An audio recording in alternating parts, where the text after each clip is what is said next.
Wow,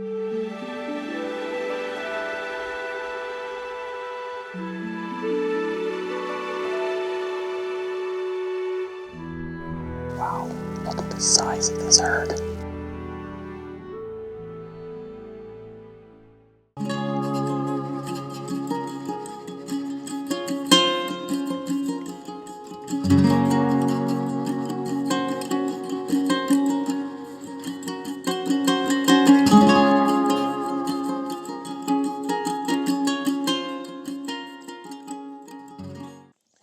Hey everybody, welcome back to the channel. Stu Clark here.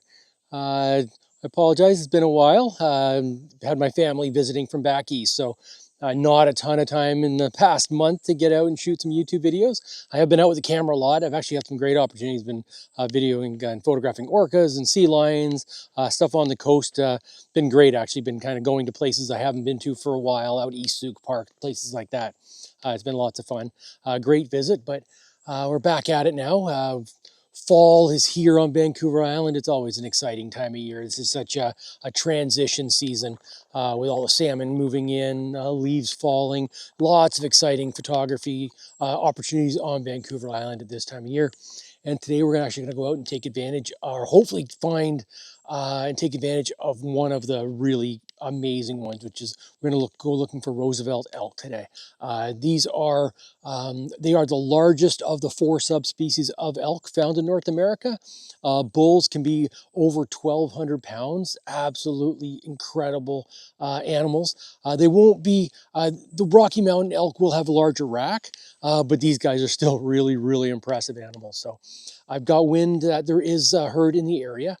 Bit of sun out today, so hopefully we're just waiting for the sun to drop behind the trees and get some nice shadowed light.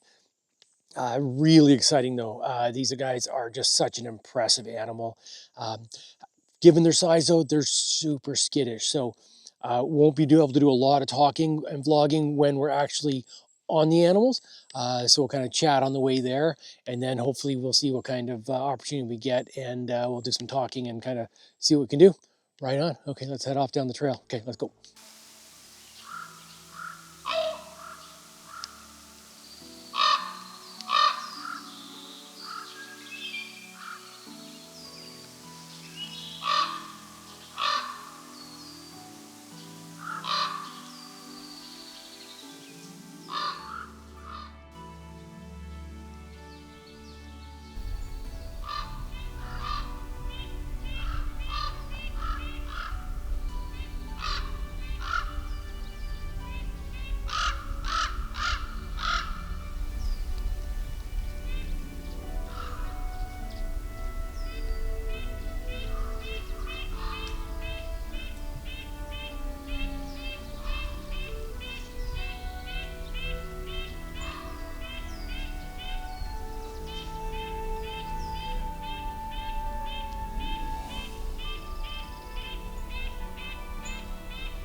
Today we're going to be recording the Nikon N-RAW. We're going to be shooting an 8K60 and we're going to be shooting at 5.4K60, which is a 1.5 crop. We're going to start shooting out at 60p just in case we get any action, you know, we get any bulls tussling, and it gives the opportunity we can then slow that footage down. But we'll find as we get later in the evening, we'll switch to 30p, and that'll allow us to drop the ISO by half, and that'll help keep that ISO a little bit lower. The one beautiful thing with shooting video over photos in this situation, we'll definitely take some photos. But I know this in this at the spot, there's actually a fair bit of distance between the edge of the forest and where the elk often are. So you're going to be shooting at kind of up to 8,000 ISO, and also I'll be shooting at 500 mil, possibly 700 mil. The light's right, but because we're waiting for, it's a sunny day, so it's less than ideal. We basically have to let the sun drop behind the trees in order to get enough shadow on the field to avoid any real hot spots. So we're going to be definitely shooting quite a bit later in the evening, and that's where switching to video is so great, because video in 60p 1 to 1/25th of a second, and in 30p you're shooting at 1/60th of a second, which is far too slow to actually freeze them in a photograph.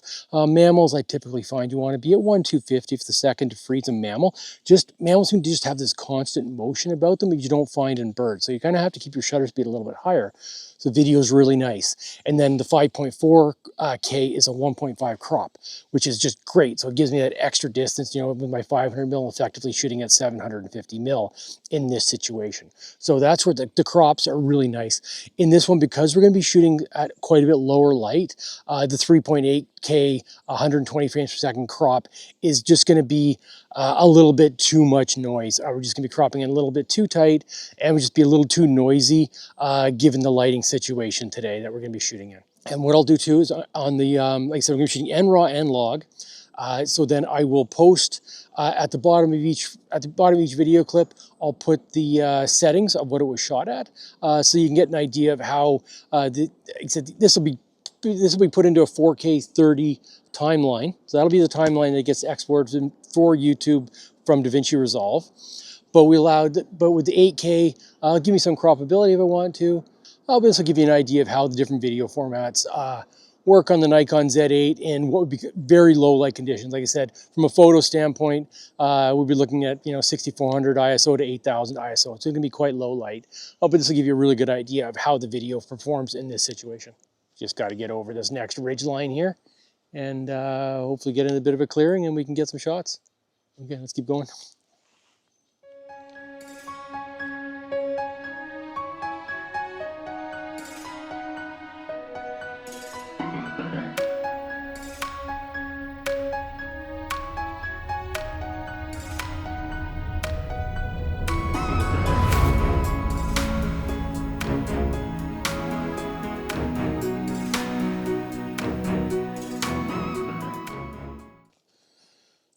We're just coming up to the opening here, so I have to be really, really quiet.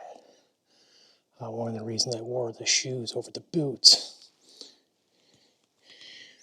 is you want to make sure that you're not stepping on branches and things. You know, if you step on a branch, the shoe has a lot softer sole. The softer sole, it's more likely to not break the branch, but just kind of mold over it, so it's a lot quieter. Okay, let's go.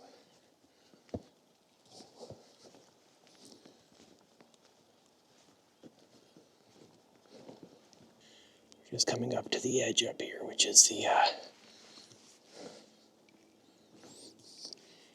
it's an opening into a nice big open field where the elk often are here during their rut.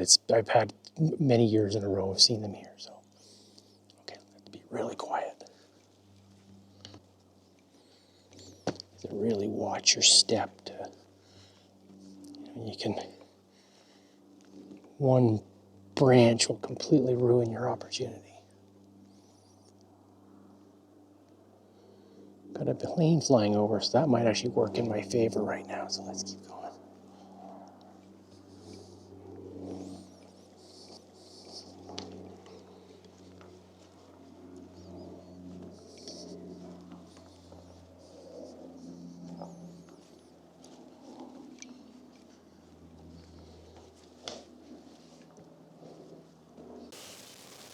I see them, okay. Oh, okay, I'm gonna have to get low. I'm gonna have to put you down. Let's see if I can move up closer. Okay, okay, let's go. Wow, look at the size of this herd.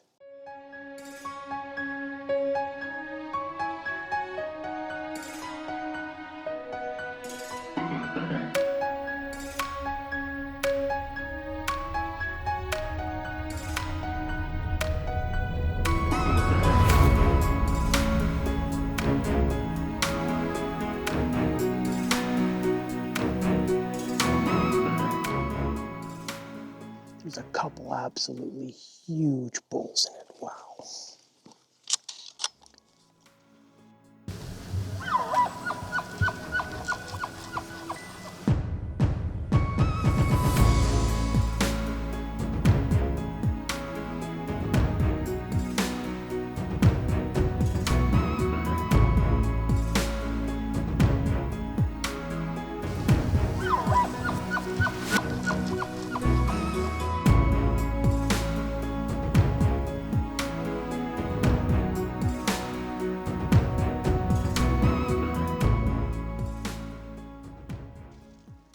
looks like it was a really productive season this year. There's tons of calves.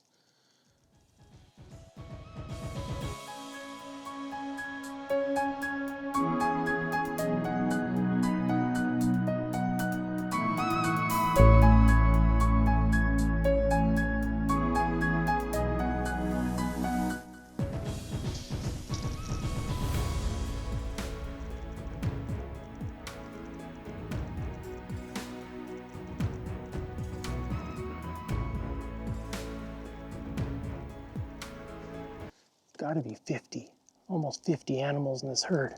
Just amazing. So cool.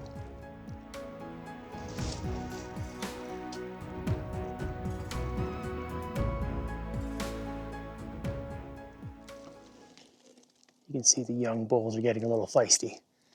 It's funny, they make a pass at one of the cows, and then you see the larger bull in the background say, nope, not today.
Look at the size of that bull. He is huge. Wow. Wow.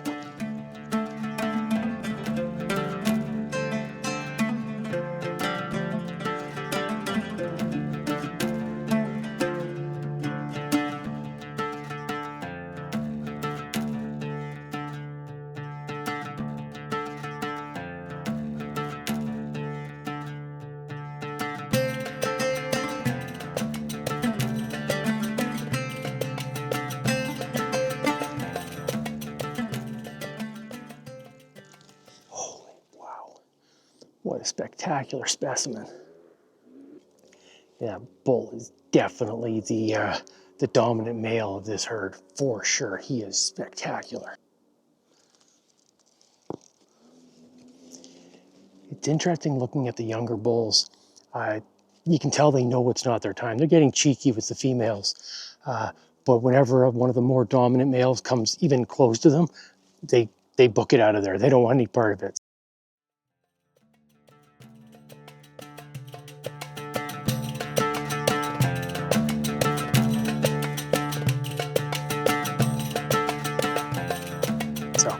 Yeah, it's quite obvious that they know it's not their time yet. But wow, just what an amazing setting.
Oh, something just spooked him.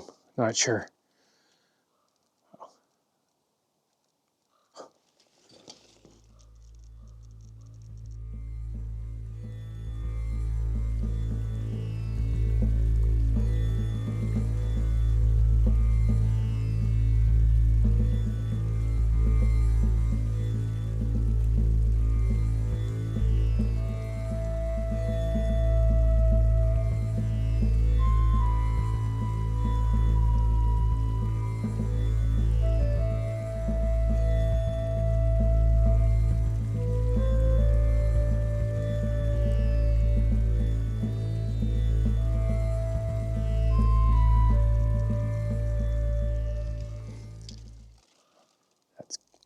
so cool. You see the way the bulls kind of hang back and they get all the cows and calves to the far side of the field, and they basically kind of take up a perimeter around them to make sure they're protected. Really cool.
Wow, that's crazy. The, the calves are still trying to get milk from the females. I'm quite surprised. I know it's a lot longer season than the deer in our yard, that's for sure. The fawns, the black-tailed deer, they seem to be weaned literally within weeks, it seems. The does want no part of them getting milk after, it looks like the first month and a half, but it's October and these calves are still getting milk from the cows. I'm really amazed.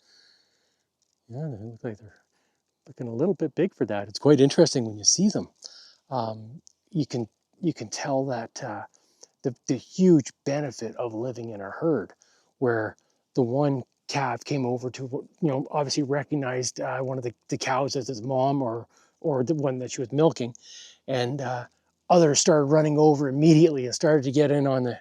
But when that cow left, they all went to another cow. So I guess there's no singular mother and child basically in this situation, where any cow that has milk, it's fair game for all the calves. So really, that would really benefit a herd situation like this.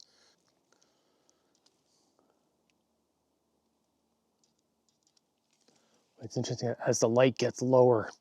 This is one of the real benefits of shooting video alongside photos. It's quite a long distance out to where they're sitting right now. After they got spooked, they're kind of sitting at the back of the field.